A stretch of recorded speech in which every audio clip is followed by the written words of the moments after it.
Today, today I'm going to share how fitness deck workout cards can be used to support students with hearing impairments, deafness, and deaf blindness in physical education. These cards are simple, visual, and extremely adaptable, which makes them a strong tool for inclusive instruction. These workout cards work well because they rely on clear visuals rather than verbal explanations. Each card shows a simple image of the movement, which helps students understand the exercise quickly. They're easy to hold, easy to show, and easy to post to stations. In a noisy gym where verbal cues can get lost, these cards provide consistent communication. They can also be adapted for tactile or hand under hand instruction for students with deaf blindness. To give you a clear picture of how fitness decks work, here are a few examples of cards in different decks. These examples show the variety built into these cards. Each card also has a different level of difficulty built in, depending on each student's level of fitness. For students with hearing impairments, visual communication is essential. They benefit from predictable routines, clear demonstrations, and being able to see the teacher's face and gestures. Reducing background noise when possible also helps them focus on movement rather than trying to interpret sound. For students who are deaf-blind, communication needs to shift toward tactile and spatial cues. Tactile symbols, object cues, and hand-under-hand demonstration help them understand what movement is. Consistent physical boundaries like cones, mats, or ropes help them navigate the space safely and confidently.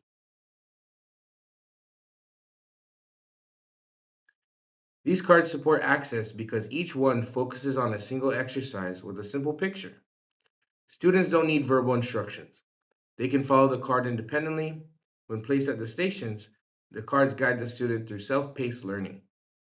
They also reduce confusion during transition and help students anticipate. When using these cards, it's important to set up the environment intentionally. Position yourself where students can clearly see your face and gestures. Use the cards as visual anchors at each station. Keep lighting bright, and even so the visuals are easy to see. Reduce background noise when possible, and use consistent gestures for cues like start, stop, switch, and watch me. Here's an example of how to use the cards during a warm-up. Start by showing the jumping jacks card. Demonstrate the movement, then point to the card so the student knows when to begin. When time is up, hold up a stop cue. Then show the next card, maybe high knees, and repeat the sequence. This creates a predictable rhythm that supports all learners. For station work, you can assign each station a specific exercise, like squats, push-ups, mountain climbers, and planks. Post the workout at each station and add a number card for clarity. Use a visual timer so students know how long to work. When it's time to rotate, use a visual switch cue. This structure helps students move confidently and independently. When working with deaf students, make sure you're standing where they can see your face. Use gestures and pointing to reinforce meaning. Demonstrate each movement clearly. The workout cards act as the instruction sheet, so students always have a reference. Provide written or signed instructions if needed, and use a visual countdown to signal time. For students who are hard of hearing, reducing echo or background noise can make a big difference. Face the student when giving instruction so they can read your lips or facial cues. Use the cards to reinforce what you say and allow students to check the card at any time.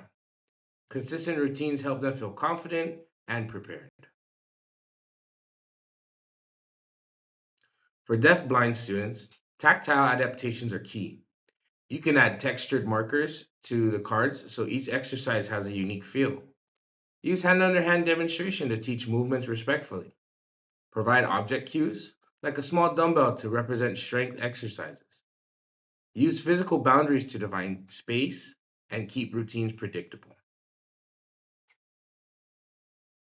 Here are some examples of tactile adaptations. A squat card might have sandpaper. Push-up card might have a raised foam dot. A plank card might use smooth felt. mountain climbers could have a bumpy sticker. Over time, each texture becomes a symbol that the student recognizes. Visual cue cards are extremely helpful for classroom management. Cards like start, stop, switch stations, watch me, and good job reduce the need for verbal directions. They also support independence because students can rely on consistent visual cues rather than waiting for spoken instructions. Safety is always a priority. Make sure students can clearly see cards. Avoid sudden or unexpected touch, especially for students with sensory sensitivities. Always ask for consent before guiding movement. Use clear boundaries for activities and check that students understand the exercise visually or tactically before they begin. Student feedback is essential. Ask students which exercises were easy or confusing. Ask whether they prefer visual, written, or tactile cues.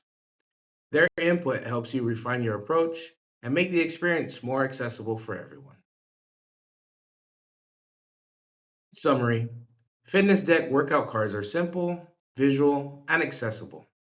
They support deaf, hard of hearing, and deafblind students by providing clear, consistent, and independent ways to understand movement. With thoughtful adaptations, these cards can help all students participate fully and confidently in physical education. Thank you for your time. Thank you for watching. Have a great day.